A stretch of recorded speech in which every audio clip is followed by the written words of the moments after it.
நாகப்பட்டினம், மயிலாடுதுறை, காரைக்கால் மாவட்ட 66 மீனவ கிராமங்களில் தலைமை கிராமமான நாகை அடுத்த அக்கரைப்பேட்டையில் மீனவர்களின் காவல் தெய்வமான மீனவ கிராமத்தில் சப்த கன்னியம்மன் ஆலயம் அமைந்துள்ளது. இந்த ஆலயத்தின் மகா கும்பாபிஷேகம் வெகு விமர்சையாக நடைபெற்றது.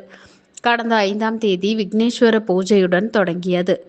இன்று 4ஆம் கால யாகசாலை பூஜை நிறைவு பெற்று பூர்ணாகூதி தீபாராதனை நடைபெற்றது. தொடர்ந்து மேளதாளங்கள் முழங்க கடம்புறப்பாடு நடைபெற்றது. சிவாச்சாரியார்கள் புனித நீர் அடங்கிய கலசத்தை சுமந்து வந்து வேத மந்திரங்கள் ஓதி கோபுர கலசங்களுக்கு புனித நீர் ஊற்றப்பட்டு மகா கும்பாபிஷேகம் நடைபெற்றது. சப்தகன்னியம்மனுக்கு சிறப்பு அபிஷேகங்கள் அலங்காரம் செய்யப்பட்டு மகா தீபாராதனை நடைபெற்றது. இதில் திரளான பக்தர்கள் கலந்து கொண்டு சாமி தரிசனம் செய்தனர்.